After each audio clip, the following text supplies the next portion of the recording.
Hey friends and fam, it's John and it's time for the JMART CAST for Monday, July 31st.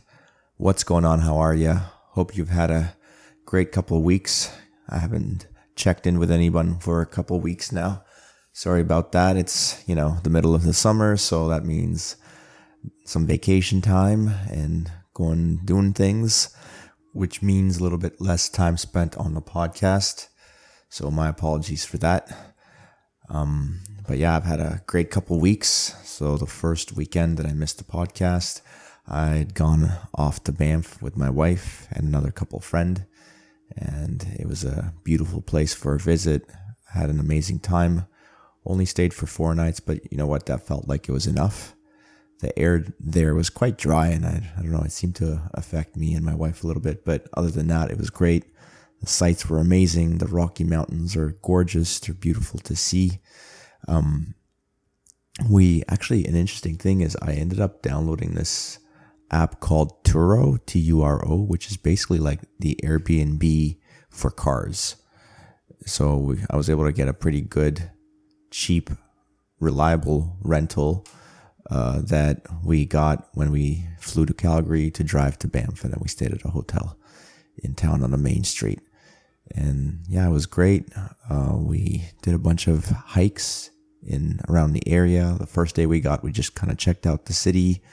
Then the next day we did a couple of hikes. The first one was up a small mountain. We thought it was a big mountain at first, but then we got up to a way larger mountain, looked down upon the first one. We're like, that's not a mountain, it's almost a hill. But Tunnel Mountain, we did a hike up to the top of it.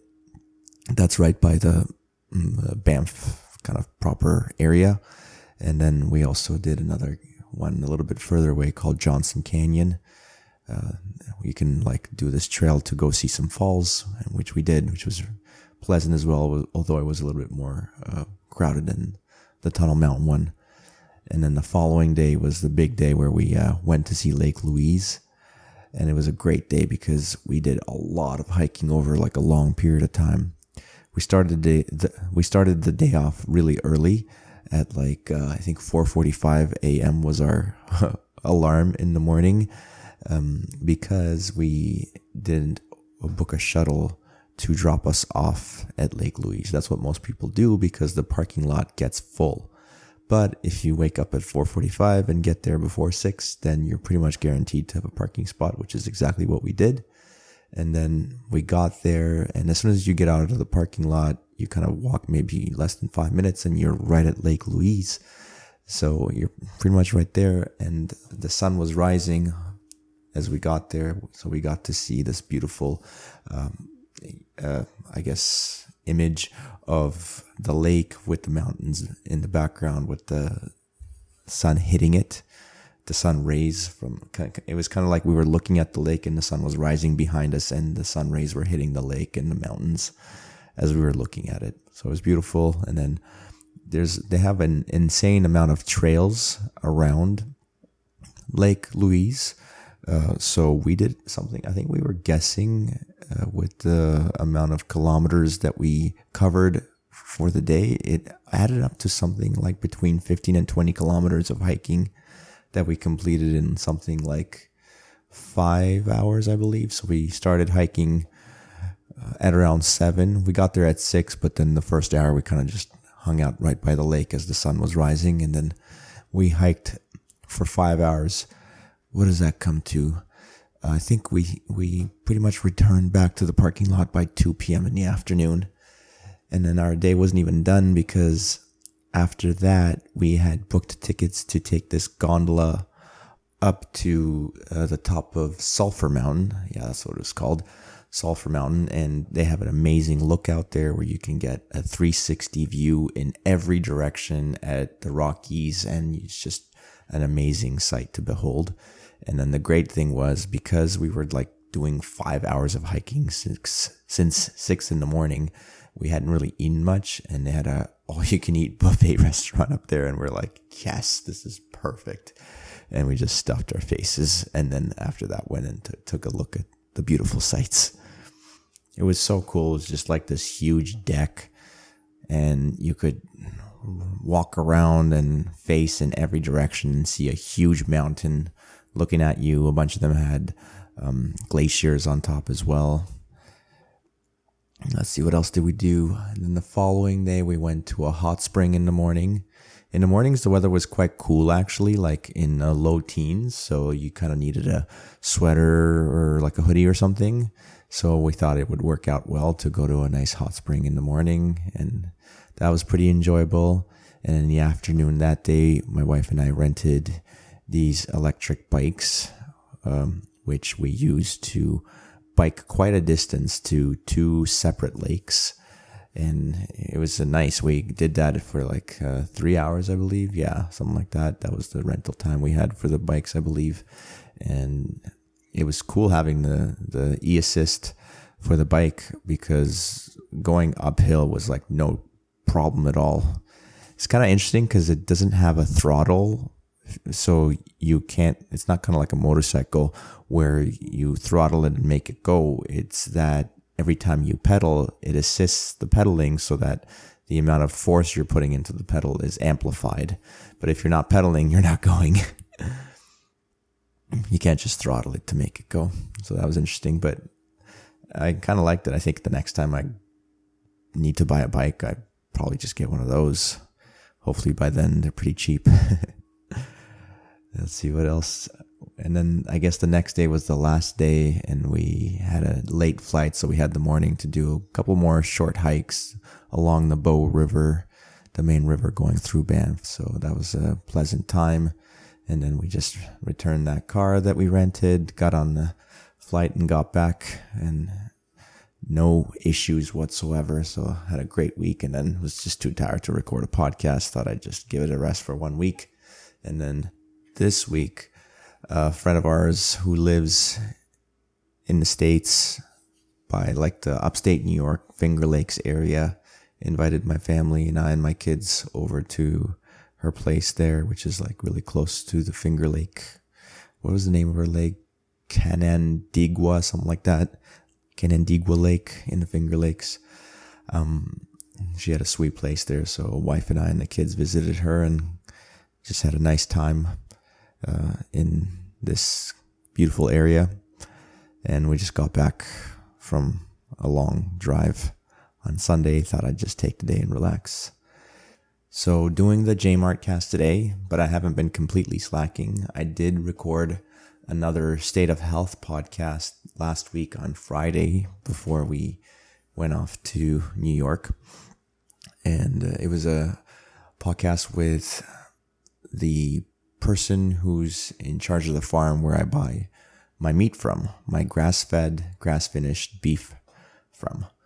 And I've been a customer of theirs for 3 years, and the guy who runs it, he's just like, seems like a really nice guy. I thought I'd have a nice conversation with him, so I invited him onto the podcast, and he just explained what he did at the farm and kind of like the success he's had with customers wanting his product. And we just talked about the benefits of what he's doing for the environment, for the welfare of the animals, for the quality of the product that he makes, and for the health of the customers who consume the beef that he produces. So look out for that. Probably will come out next week. All right. Other than that, I'm just going to do a quick little Bitcoin update and then let you know what I've learned about the world of Bitcoin recently, share something with you. So we are sitting on block height 801,136. Price of one Bitcoin is trading at $29,205. $1 will buy you 3,424 Satoshis. Satoshis are like the cents of Bitcoin, just like how $1 divides into 100 cents. One Bitcoin divides into 100 million Satoshis, or sats for short.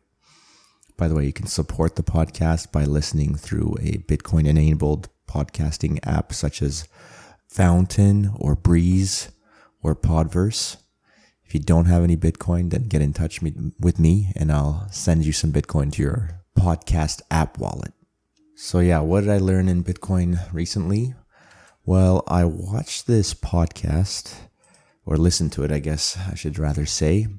It's called the Bitcoin Fundamentals by the Investors Podcast Network, and the host's name is Preston Pish. The name of the episode is Educating the World on Bitcoin with John Dennehy. It's a numbered BTC 139, 139th episode, I believe. And basically, it's this guy from this nonprofit called My First Bitcoin, or Mi Primer Bitcoin, because I believe they're headquartered in El Salvador, which is Spanish speaking, so that's why their website is miprimerbitcoin.org. But anyway, so they're basically a nonprofit that's focused on education, specifically educating the El Salvadorans on what Bitcoin is. And they have this 10-week Bitcoin Diploma program that they've put hundreds of thousands of people through.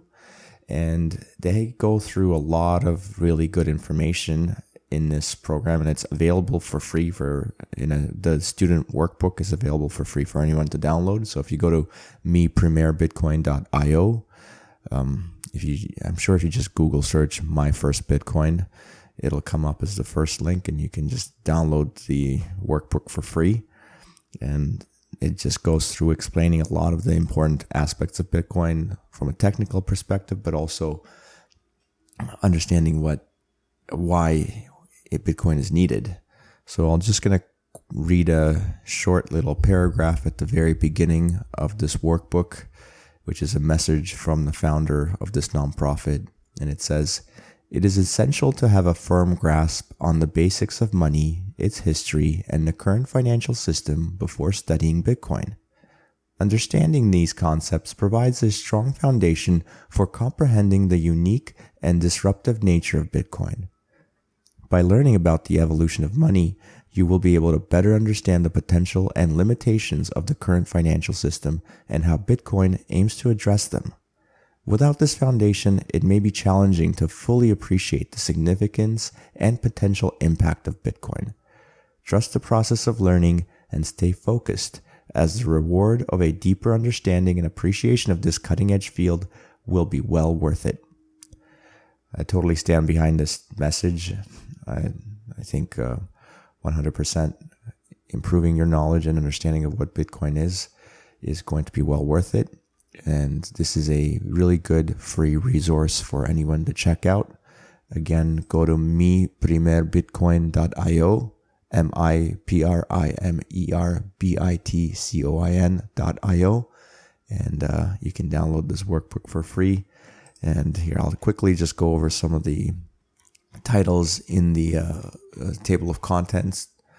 It goes about, it has, the first chapter is called The Power of Money, then History of Money, then Discovering the Dark Side of Fiat, talking about fiat money. Then chapter 4 is Future is Decentralized, Empowering Communities and Individuals. Then finally, introducing Bitcoin, then Bitcoin wallets. Then there's certain Bitcoin related a chapter about specific Bitcoin technical aspects, such as the mempool and UTXOs. Those are meaningless unless you actually read this whole workbook and figure it out. But there's stuff about what the blockchain is, what mining is, and why Bitcoin has intrinsic value. So there you go. This is a really valuable yet free resource. Check it out if you want to learn more about it. Maybe I'll read the workbook a little bit further and share the most important parts of it in the podcast in the following few episodes. So if you're not going to do the work yourself, listen back next week and see if I find or dig up something really interesting from the workbook that I can share with you guys. With that said, thank you so much for listening. I'm done for this week. Off to bed for me. You yourselves have a great week, and remember to stay active and be grateful. J-Mart out.